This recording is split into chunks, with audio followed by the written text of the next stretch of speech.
नमस्कार दोस्तों, India speaks daily के फॉरेन न्यूज बुलेटिन में आप सभी का बहुत बहुत स्वागत है। मैं रति अग्निहोत्री।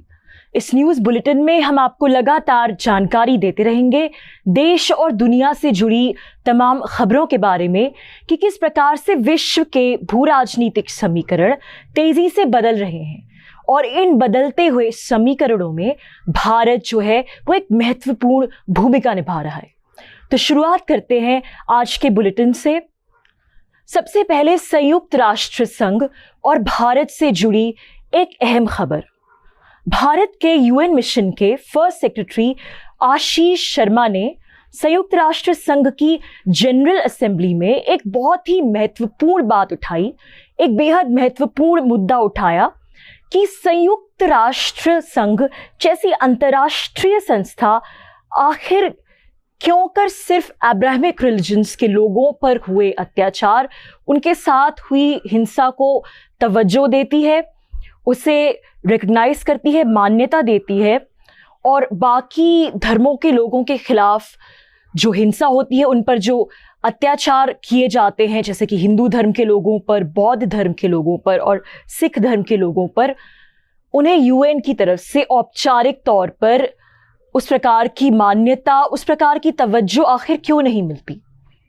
पिछले महीने संयुक्त राष्ट्र संघ ने एक ड्राफ्ट रेजोल्यूशन पारित किया था और इस रेजोल्यूशन के मुताबिक, इस रेजोल्यूशन के अनुसार उसने 3 धर्मों के लोगों के खिलाफ बढ़ती हिंसा, असहिष्णुता और उन पर बढ़ते अन्याय और अत्याचार पर आपत्ति जताई थी। और जिन 3 धर्मों के नाम इस रेजोल्यूशन में है वो सब अब्राहमिक रिलीजन्स हैं। तो ये जाहिर सी बात है कि हर धर्मनिरपेक्ष इंसान के जहन में ये बात उठेगी कि संयुक्त राष्ट्र संघ जैसा संस्थान, जो कि एक बहुत ही खुले विचारों वाला संस्थान है, जो कि विश्व के सभी लोगों को, सभी देशों को साथ में लेकर चलने का दावा करता है, जहाँ दुनिया भर के सभी लोग काम करते हैं, जो कि एक मल्टीकल्चरल संस्थान है और जहाँ विश्व भर के जो पीड़ित हैं, जो सताए हुए असहाय समुदाय हैं, वो अपनी विपत्ति लेके जाते हैं, न्याय की गुहार लगाते हैं। तो ये सोचने वाली बात है कि इस प्रकार का एक अंतर्राष्ट्रीय संस्थान धर्म के आधार पर इस प्रकार का भेदभाव आखिरकार क्यों करेगा और सिर्फ कुछ ही धर्मों के लोगों के खिलाफ हुए अत्याचार को किसी प्रकार की मान्यता क्यों देगा। तो यही सवाल आशीष शर्मा ने संयुक्त राष्ट्र संघ में उठाया, एक बेहद महत्वपूर्ण सवाल, और बहुत ही सधे हुए शालीन ढंग से उठाया, बिना किसी अपशब्द का इस्तेमाल किए हुए, और साथ ही इस बात को भी रेखांकित किया कि किस प्रकार भारत में हर धर्म समुदाय के लोग रहते हैं और भारत, चाहे वो किसी भी धर्म या समुदाय का व्यक्ति हो, उसके विरुद्ध यदि कोई हिंसा की गतिविधियां हो रही हैं तो वो उसका पूर्ण रूप से बहिष्कार करता है। अब जाते हैं अगली खबर की ओर। ब्रिटेन की तरफ रुख करते हैं। ब्रिटेन के प्रधानमंत्री बोरिस जॉनसन इस साल बन सकते हैं भारत के गणतंत्र दिवस समारोह के मुख्य अतिथि। ताज़ा खबरों के अनुसार प्रधानमंत्री नरेंद्र मोदी ने अपनी टेलीफोन पर उनके साथ हुई बातचीत के दौरान बोरिस जॉनसन को बाकायदा गणतंत्र दिवस समारोह में सम्मिलित होने का निमंत्रण प्रस्तुत किया। हालांकि अभी इस बात की पुष्टि होनी बाकी है कि बोरिस जॉनसन वाकई में गणतंत्र दिवस समारोह में सम्मिलित हो पाएंगे या नहीं, लेकिन फिलहाल ये बात पक्की है कि भारत के प्रधानमंत्री ने अपनी टेलीफोनिक वार्ता के दौरान उन्हें एक औपचारिक निमंत्रण, एक औपचारिक इनविटेशन एक्सटेंड दिया है। और ये जो है, ये भारत और ब्रिटेन के जो द्विपक्षीय रिश्ते हैं, खासकर कि पोस्ट ब्रेक्जिट टाइम में, यानी कि ब्रिटेन के यूरोपीय संघ से अलग होने के बाद जो भारत और ब्रिटेन के रिश्ते एक नया आयाम लेंगे, एक नया मोड़ लेंगे, उस परिप्रेक्ष्य में ये निमंत्रण जो है वो बहुत ही महत्वपूर्ण है। क्योंकि जब ब्रिटेन यूरोपीय संघ से अलग हो जाएगा पोस्ट ब्रेक्सिट के दौर में, जाहिर सी बात है कि वो अपने एक अलग नजरिए से, अपने एक अलग दृष्टिकोण से, जब वो यूरोपीय संघ की छांव से बाहर निकल जाएगा तो अपनी एक स्वतंत्र विदेश नीति अपनाएगा और फिर वो विश्व की उभरती हुई अर्थव्यवस्थाओं के साथ, जिसमें से भारत भी एक है, अपनी शर्तों पर, अपने नियम कायदों से एक नए सिरे से अपने रिश्ते बनाना चाहेगा, अपने द्विपक्षीय संबंधों को मजबूत करना चाहेगा। और इसीलिए आने वाले समय में जो भारत और ब्रिटेन की पार्टनरशिप है पोस्ट ब्रेक्सिट दौर में, ये पार्टनरशिप बहुत से नए पहलू, बहुत से नए आयाम जुड़ने वाले हैं, क्योंकि दोनों के बीच जो साझेदारी है उसमें ब्रेक्सिट के बाद एक बड़ा सवाल है कि ब्रिटेन को एक नए सिरे से, जब वो यूरोपीय संघ से अलग हो जाएगा तो उसको एक नए सिरे से विभिन्न देशों के साथ आर्थिक साझेदारी अपनी बढ़ानी होगी, सशक्त करनी होगी। तो भारत और ब्रिटेन के बीच एक आर्थिक साझेदारी का जो मुद्दा है वो वैसे भी एक बहुत ही बड़ा मुद्दा है। और भारत और ब्रिटेन के बीच जैसे काफी समय से फ्री ट्रेड अग्रीमेंट को लेकर बातचीत चल रही है और ऐसा माना जा रहा है कि बहुत जल्द दोनों देशों के बीच इस फ्री ट्रेड अग्रीमेंट को लेकर किसी ना किसी रूप में इस प्रकार का फ्री ट्रेड अग्रीमेंट कार्यान्वित हो सकता है, इस पर हस्ताक्षर हो सकते हैं। हालांकि यहाँ पर इस बात पर एक प्रश्न चिन्ह है कि ये फ्री ट्रेड अग्रीमेंट, इस प्रकार का यदि कोई अग्रीमेंट होगा तो वो भारत के लिए कितना कारगर साबित होगा। तो जो व्यापारिक मामलों के जो जानकार हैं, जो इकोनॉमिक एक्सपर्ट्स हैं, उनके अनुसार भारत को ब्रिटेन के साथ या फिर यूरोपीय संघ के साथ इस प्रकार के किसी भी फ्री ट्रेड अग्रीमेंट में घुसने की जल्दबाजी नहीं करनी चाहिए, क्योंकि जो ब्रेक्सिट का मामला है वो बहुत ही पेचीदा मामला है। और जब तक स्थिति पूर्ण रूप से स्पष्ट ना हो जाए कि ब्रिटेन के यूरोपीय संघ से अलग होने के बाद भी किस प्रकार के अंतर्राष्ट्रीय नियम कानून लागू होंगे, ब्रिटेन की जो ट्रेड प्रैक्टिसेस हैं, किस प्रकार की पॉलिसीज जो है वो रेगुलेट करेंगी उन ट्रेड प्रैक्टिसेस को, जब तक ये पूरी बात स्पष्ट ना हो जाए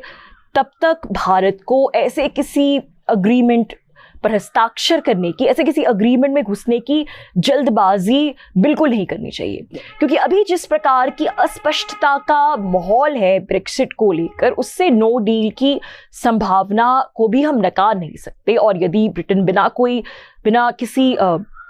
डील के ब्रिटेन को यूरोपीय संघ से बाहर निकलना पड़ा तो फिर बहुत लंबा समय लगेगा, कम से कम कुछ सालों का समय लगेगा स्थिति स्पष्ट होने में कि ब्रिटेन और यूरोपीय संघ का ये अलगाव किस दिशा में जाता है। तो भारत को, जैसा कि हमने कहा है, कि इस दिशा में किसी भी प्रकार की कोई जल्दबाजी नहीं करनी चाहिए। लेकिन अगर बड़े परिप्रेक्ष्य में देखा जाए तो बोरिस जॉनसन के कार्यकाल में भारत और ब्रिटेन के द्विपक्षीय रिश्तों में काफी सुधार आया है। और आपने देखा होगा, जो लोग अक्सर न्यूज़ देखते रहते हैं, आप ये बात नोटिस करते हैं कि जिस प्रकार की स्पॉटलाइट, जिस प्रकार का फोकस भारत और अमेरिका के द्विपक्षीय संबंधों पर रहता है मीडिया स्पेस में, खबरों में, उस प्रकार का फोकस कभी भी भारत और ब्रिटेन के संबंधों में, कम से कम खबरों के स्पेस में नहीं रहता। और इसकी एक बड़ी वजह ये भी है कि अब तक जो ब्रिटेन यूरोपीय संघ का, यूरोपियन यूनियन का हिस्सा रहा है, तो वो इस प्रकार से भारत के साथ अपनी उस प्रकार से स्वतंत्र विदेश नीति परस्यू नहीं कर पाए। कहीं ना कहीं जो यूरोपीय संघ की जो वृहत नीति है, जो बड़ी नीति है, उसी के प्रभाव में ब्रिटेन रहा है भारत के साथ या फिर किसी और देश के साथ अपनी डीलिंग में। तो इसीलिए इस प्रकार की स्पॉटलाइट दोनों देशों के रिश्तों पर नहीं रही है। लेकिन ब्रेक्सिट के बाद ये उम्मीद है कि ब्रिटेन नए सिरे से अपनी विदेश नीति को फिर से रीडिफाइन करेगा और इसी सिलसिले में भारत के साथ जो उसके द्विपक्षीय संबंध है उन पर भी स्पॉटलाइट पड़ेगी। वो संबंध नए नए आयाम लेंगे और भी ज़्यादा मजबूत होंगे, चाहे वो कोरोना वायरस वैक्सीन का क्षेत्र हो या फिर जलवायु परिवर्तन का क्षेत्र। तो इस लिहाज से ये बहुत ही दिलचस्प होगा ये देखना कि ब्रेक्सिट के बाद के इम्प्लीमेंट होने के बाद भारत और ब्रिटेन के जो संबंध है वो क्या मोड़ लेते हैं। अब ब्रिटेन से रुख करते हैं नेपाल की तरफ। नेपाल के विदेश मंत्री प्रदीप ग्यावली इस महीने भारत दौरे पर आएंगे और भारत के विदेश मंत्री एस जयशंकर के साथ उनकी वार्ता होगी। तो भारत नेपाल के द्विपक्षीय संबंधों के लिए ये एक बहुत अच्छी बात है, क्योंकि जैसा कि हम सभी जानते हैं काफ़ी समय से जो भारत और नेपाल के संबंध हैं वो कुछ अच्छे नहीं चल रहे हैं। दोनों देशों के बीच बहुत से मनमुटाव चल रहे हैं और दोनों देशों के बीच कभी किसी बात को लेकर तो कभी किसी बात को लेकर कोई ना कोई कंट्रोवर्सी खड़ी हो जाती है। कभी नेपाल भारत के क्षेत्रों को, भारत की ज़मीन को अपने मानचित्र में अपना बताता है, तो कभी अयोध्या को लेकर किसी ना किसी प्रकार का विवाद खड़ा कर देता है नेपाल। तो इस तरीके की बातें भारत और नेपाल के बीच हाल ही में काफ़ी हुई हैं और जैसा कि हम जानते हैं, नाम नहीं लेंगे कि ये सब किसकी वजह से हुई हैं, कौन है जो कि नेपाल में जिसने अपनी प्रोपेगेंडा की मशीनरी इस कदर फैला दी है कि वहाँ का जो पॉलिटिकल डिस्पोजिशन है, वहाँ का जो पॉलिटिकल राजनीतिक डिस्पोजिशन है वो भारत के खिलाफ, भारत के विरुद्ध जो है वो बायस्ड होता जा रहा है एक प्रकार से। तो इस चीज़ को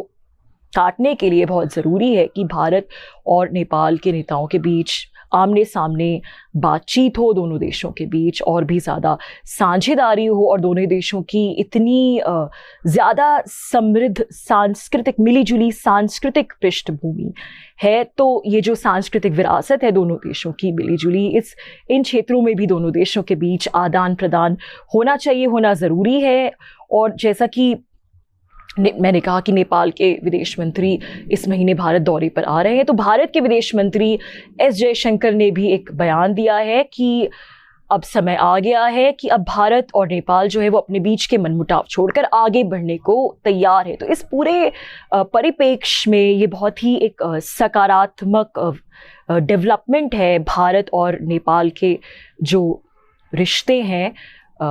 उस क्षेत्र में। तो दोस्तों, आज के लिए बस इतना ही और आपसे बहुत जल्द मुलाकात होगी। धन्यवाद।